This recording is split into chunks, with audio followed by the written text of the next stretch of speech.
Hey, everybody. Good afternoon. How are you? Welcome, welcome, welcome. My name is Michael Elmer. As Deeper States Mind and Wellness. I, I just want to talk about something was kind of perturbing me the other day, and it kind of just stuck in my head. So I had a client. I have a client that I'm working with live in one of my other offices that I'm using. I'm renting space for what they call a day office.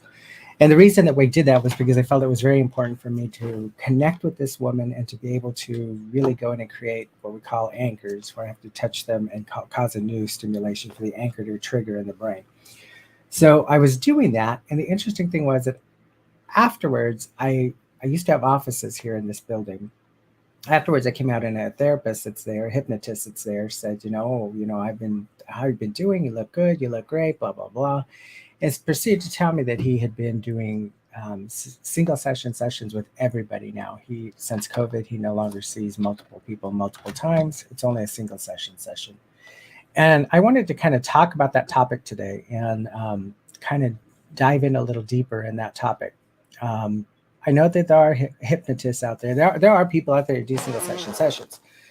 But my concern with that is that after the way he said it, how he talked to me was just very interesting. Dominance is great. It's important to be confident, right? You have to be confident when you're doing therapy with anybody. Otherwise, you become very sympathetic with them to the point where you can't assist them or you can't help them. So it's important to be able to be confident, but also to be balanced and know and listen to what the client or patient is telling you. Um, so I'm in the kitchen. I had a cup of coffee, and this therapist comes in and tells me, hey, I've been doing such effing miracles with hypnosis, and matter of fact, I had a person came to me who was stuttering, and he was stuttering really bad, and I did one friggin' session with him, and then he got better, and he's never stuttered since. That was 10 years ago. It's like, okay, out of nowhere. And then the next one was, oh my gosh, I had a cancer patient that came to me, and I did one session with her, and the rash that she had friggin' went away. It friggin' went away. And I don't know, maybe I'm not at that level. I don't know. I've done this for 25 years, so I don't know. I just felt very odd with that. It's kind of like a psychiatrist coming in to meet with you for one session, evaluating you, and then medicating you. I don't understand where the ethics starts or stops with a situation like that. I mean, I'll go deeper into what I feel and what I think is proper, but I want to talk a little bit just about what happens with people, and what hypnosis is first of all. It's a treatment that's an option that may help you cope or treat different conditions. I mean, it is an option that's available to everybody. All right. To do this, you want to hire a certified hypnotist or hypnotherapist to guide you into a deep state of relaxation. Sometimes it's described as a trance state.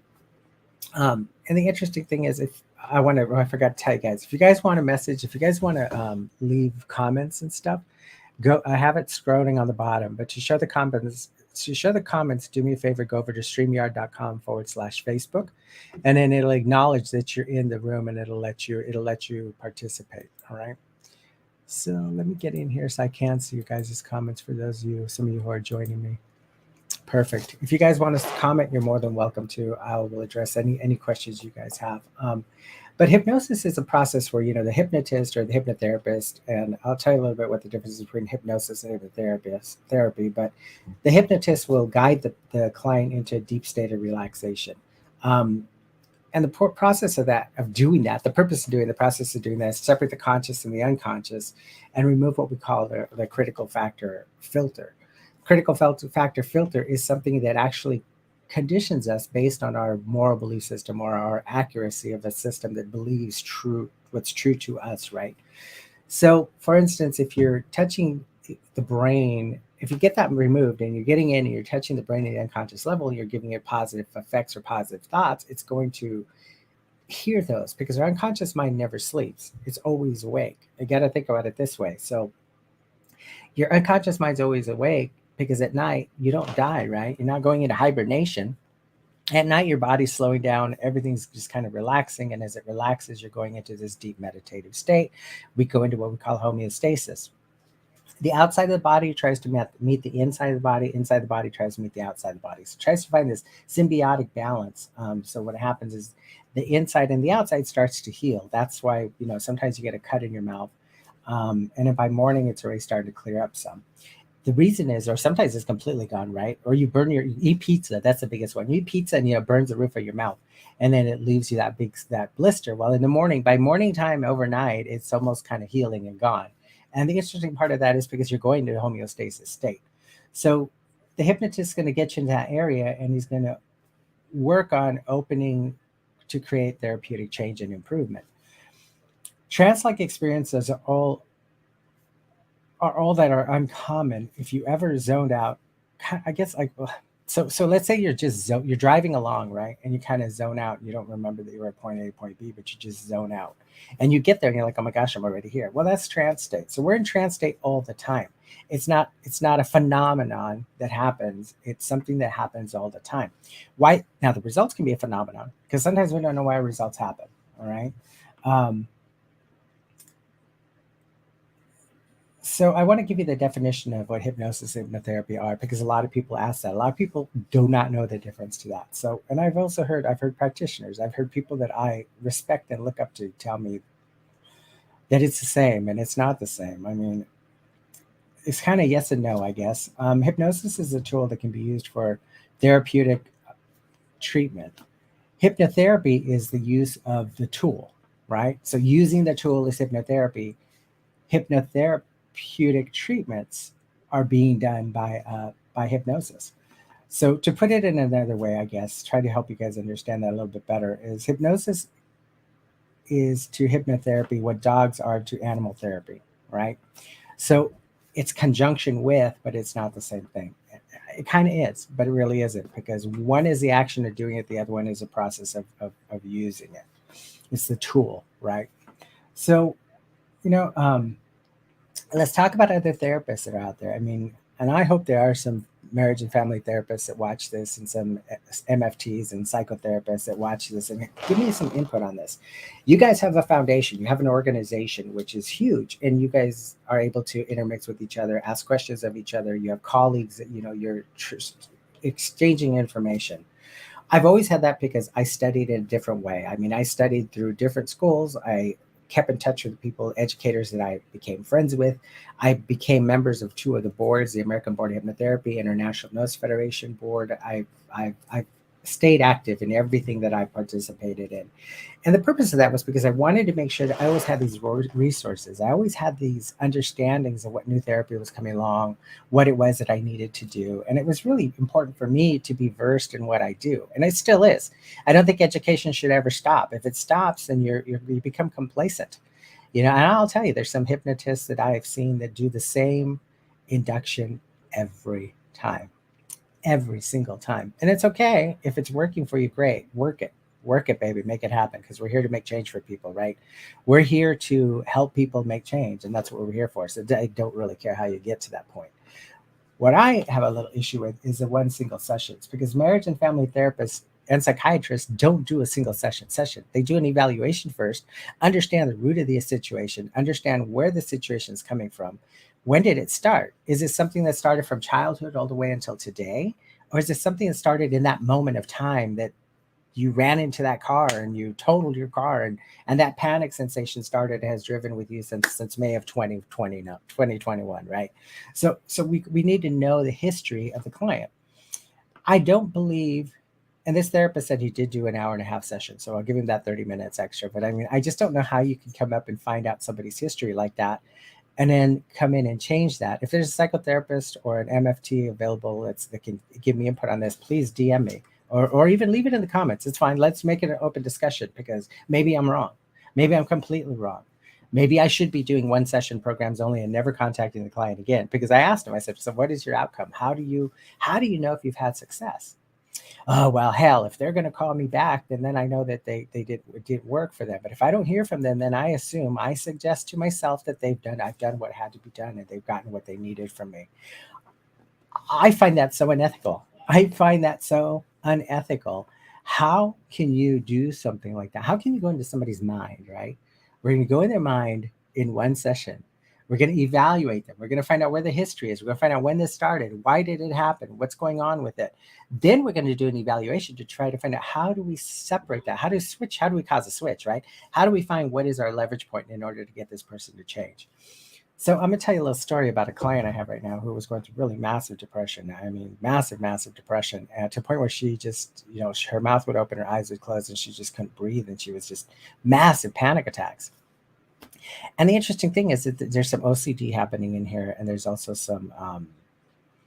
The OCD was interesting because I guess a doctor or a nurse, a registered nurse, told her one day, said, "Oh, there's always phlegm in our body, and you're just feeling a little bit of phlegm in your throat."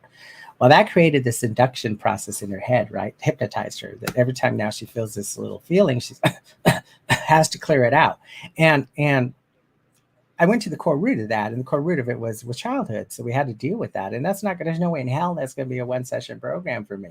It's just not going to happen like that for me. I cannot do a one session like that and clear out all the trauma that this person had. So, if a marriage and family therapist or psychiatrist out there can help me understand this and what your belief system is on this, because I'll tell you, I don't know, man. I have ethics, and my ethics tell me that I should not be doing a single session. Now, if you're coming into me and just saying, "Oh my God, I just need to reduce my stress," it's been a really difficult week and there's a lot going on. Can you please reduce my stress? Absolutely. But I don't think you're going to want to pay my prices to do a one session for just stress reduction. And also, you're not conditioned to me. So that first session, really, like going to a psychiatrist for the first time.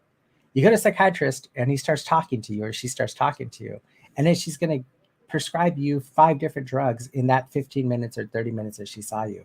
That's concerning to me. It's really, really concerning to me. I don't think that's how therapy should be done. I mean, I'm more of the belief system that we find the core root, we work through it, we desensitize you to it, then we start getting you to want to live the way you want to live based on the leverage that we create on the facts of what had happened to you. All right. What type of conditioning do you think that you have experienced? Let's talk about that. So right now, what kind of conditioning is going on in the world? Let's see. Politics are crazy conditioning right now. We're having problems with fuel right now. There's a gas crisis happening right now. And cars are very expensive because, of course, we were on lockdown. So there's no chips available. So we're in the understanding that things are expensive, but we're also convinced that some are convinced that things are getting better. Some are convinced that things are going well. Some are convinced that, it's all going to hell in a handbasket. But I think that we have a lot of influence around us constantly, 24/7. The influence is there. Our job is to, again, like therapy, right? To look at it, evaluate it, analyze it, and accept it, deny it, or change it. And that's what change is all about. And in order for us to reach those decisions in our life, we have to be able to connect to those. And I think a lot of times what happens is, if you're giving a session that's that quick, or even if it's a 5-session program, if this person's been having depression, anxiety their entire life, and it's rooted deep inside of who they are, or let's say it's even just an idea of an exam preparation. How do you know in one session whether you made that exam preparation work or not? You know what I mean? We're conditioned every day. We're conditioned for foods. We're conditioned by television. We're conditioned, commercials are hypnosis. They hypnotize you like crazy. Your values and belief systems have to be set into that place. So values and belief systems correlate or correspond to what you're watching. But we are influenced all the time. All right. And it starts in grade school. The idea is it's programming, and everything is programming. Tying your shoe. I like to say, and hypnotherapists therapists, period, don't like this. I like to say, we are manipulating the unconscious mind to make different choices that are beneficial to the client. And they'll say, well, I hate the word manipulation. I had a person who I absolutely love and adore, who's big in our business, that said, manipulation's horrible. Don't use that in front of a client. I said, well, we manipulate our shoelaces in order to get our shoes tied. That's giving us a positive outcome. It's giving you the outcome you need, right? So manipulation happens all the time. As long as manipulation is beneficial to the client and the client's getting success through it, I think manipulation is very, very important to have, right? And I don't know that there's a psychotherapist or anybody out there who does a single sessions in that profession that's actually governed by the states that they work in. Hypnosis is a self-regulated platform, and I think there's a lot of awesome, excellent hypnotists out there. But you, as a participant, you as a client, you as a patient, need to do your due diligence in order to know who you're working with. Okay, I mean, and I'm not everything to everybody, and I'll tell you, there's times that I have clients that they want to work with me, and we start talking, and we find out we're just not a good fit, or I just find out they're not a good fit, or they'll be like, oh, you know what, I'm looking for somebody who's more in the spiritual realm, and I do some of that. I'm not embedded in spiritualism. I am embedded in what's going to help you change and reach that goal and reach that level of success. Um, how many times can we think of something in your life? Think this for yourself. Think this in your mind. How many times in your life did you ever change and make a decision based in 1 hour? How many times did you take something that was happening to you, thought about it, and in that hour you changed it and never ever did it again, or you never ever allowed it to influence your life again? I think sometimes we do. They're called knee jerk reactions, right? Or they're called impulse buys, or they're called impulse decisions. And I don't know that that's really beneficial to us. Maybe it's a luck of the draw, right? Maybe it's a roll of the dice. You roll the dice and you have good luck with that. I think when it comes to therapeutic processes, it's very, very important for us to follow some kind of protocol where we understand that client 100%. We understand that client inside and out. We understand that client's background. I had a client come to me a long, long time ago. This is probably 10 years ago. She was sent by a endocrinologist because she had very horrible, horrible diabetes. And they were trying to get her on a pump. And the interesting thing was that she was just rebelling all the way around. And I asked her, where did she was obese, big time obese. And I said, where does this come from? What has happened to you that got you in this place? What do you think? Oh, I don't know. I said, well, let's talk about childhood. How was your childhood? Oh, it was great. I had a great childhood. I never had a lot of problems. It was, I guess families always have their problems. And it's interesting because when she said that, I was like, I want to know more about that. Why do families always have the problems? What were your family problems? So in the middle of my session, I came back around, middle of my intake, came back around, and I said, help me understand that a little bit more. Clarify that for me. What do you mean by your family was a typical family? Everybody has their problems. She says, well, it was just typical. My dad was an alcoholic. He shot my mother in the leg with a 22. But it was okay. We all got over it. My mother got over it. We did okay. We got through that. You get through the difficult times. That is a big red flag for me. That's so obviously it tells me there was a lot more childhood that wasn't normal for this client. I just need to know it. I need to go in there and experience it and find it. And I'll tell you, if the client's not ready to deal with that, so psychiatrists, MFTs, and other hypnotherapists who will agree with me, if your client isn't prepared to deal with things like that, they're going to stay stuck forever. They're not going to move through that. You're not going to be able to get them to accept that emotion or that sensation because it's so everywhere for them. They're emotionally driven. They've gotten to a point where now there's no real conscious decisions happening. It's all irrational decisions happening because based on those emotions and those feelings, which is all core rooted to childhood, or for that woman, all core rooted to childhood. Doesn't have to be. There's times where, like I said, the car accident issue, right? Somebody gets in a horrible car accident. It could be that moment that strikes in the unconscious mind. It just keeps playing over and over again, or becomes this constant nagging or this decision process. So I don't know that we can be influenced in 1 hour. I think we can. But I also think it depends on what the influence is, right? As a therapist, I don't think we should be trying to influence a client to make change in 1 hour. And that's my opinion, and I'll stick to that.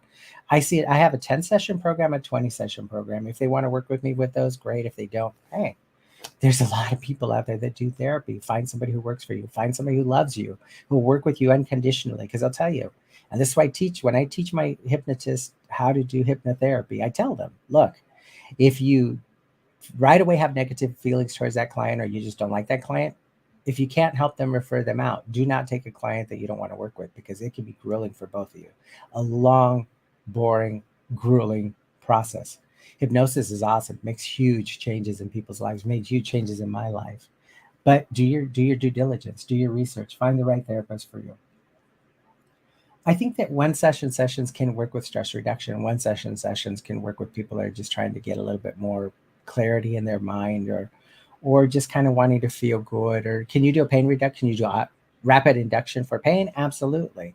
Is it permanent? I don't think so. But if you teach that client with multiple sessions how to remove the pain, how to manage the pain, how to do self-hypnosis to get themselves into that level to reduce the pain. Now you've given them, it's kind of like that old saying, right? You give a fisher, you buy a fisherman, you give a fisherman fish, you fed him once. You buy a fisherman a pole, you fed him many, many times.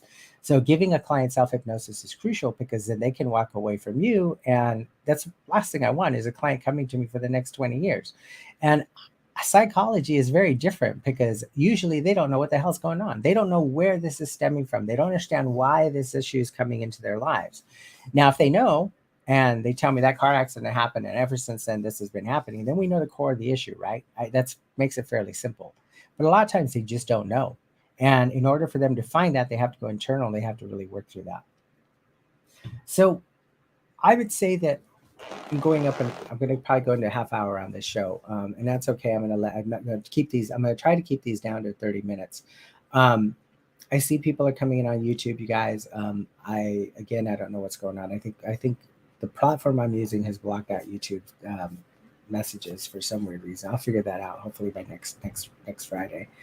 But my conclusion to this is you're the client. You are the patient, right? So do your due diligence. And I don't care if you're walking into a doctor's office, a hypnotist's office, or you're going in to see a new doctor for the first time. Do your due diligence.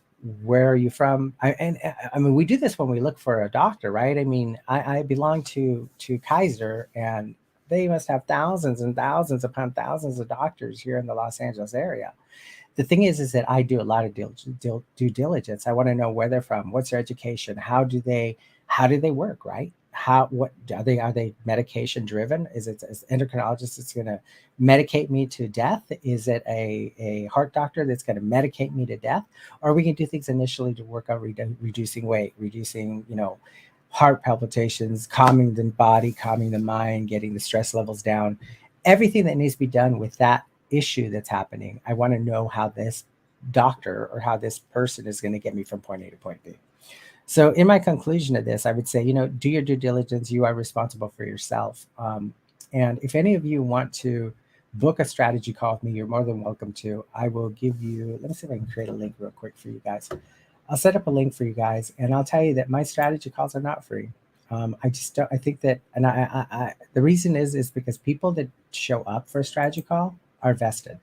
They have come in and vested themselves into what I'm doing, and they're vested in their own work, right? They're vested in healing and hopefully putting some time into what they're doing. Let me see if I can get you guys a link real quick here. Give me a second.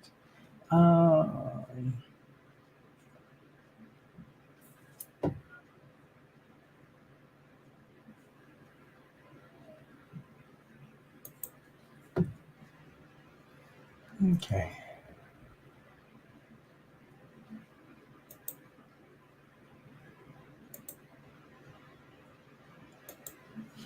Okay, I'm going to post a link, which is for a 30-minute strategy call in the comments. You guys are welcome to do that. And I'll tell you that my strategy calls are $85. I'll be very transparent with that. My calls are $85. When you book the call with me, we spend 15 minutes with each other. I want to know, that's my strategy, whether I can work with you or not. It's a strategy call for me to understand you and for you to understand me, for you to understand how I work and what I'm doing to you and what hypnosis is and what NLP is. I think NLP and hypnotherapy can change the world. The thing is that you have to kind of know what you're doing with it and what its limitations are and what its limitations are not. Because there are limitations. I mean, you can't cure cancer with it, but can you stimulate the nervous system and stimulate the immunity to start producing more immunity, to feel better, to heal faster? Absolutely. Absolutely. So anyway, thank you guys so much. I do see that I did send this out so you can see it on all our pages. You can see on the Deeper States Mind and Wellness page, the Diabetes Freedom page, and the Deeper States Mind and Wellness YouTube page. I believe that's what that is. Yes. So just go ahead, click on the link, book the $85 consultation. You give you that money back once, when you choose a program with us and we know that we can work with each other, we put that back into your package. So Anyway, I appreciate everything, you guys. It's been great. I value you guys, even you, the ones who are watching these replays. It's important. This is important information. And if you think it's helpful to you and it's helpful to others, spread the word. Let's get this built. Let's get people coming in. I'll be here every Friday. I'm going to try to pick different topics. This topic just happened because I was kind of appalled by the conversation. I guess not appalled. I was taken back by the conversation.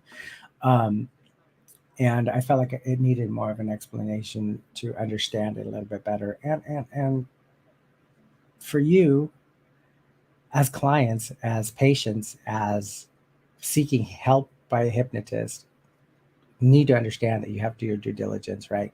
There's millions of us across the world, and you need to find the one that you resonate with. All right, guys, thank you so much. Let me get into my branding. I'm going to let you guys go. I want to thank you guys so very, very much for everything, and I wish you the best. Hey, man, have a great weekend. Go out there, make it special for somebody else other than yourself, but treat yourself well and enjoy your day. Take care. Bye-bye.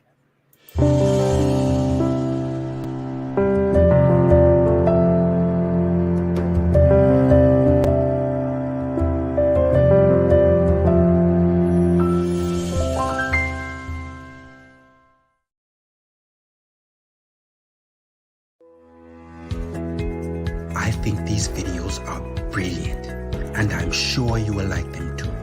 Please like, comment, and subscribe, and don't forget to click the notification bell.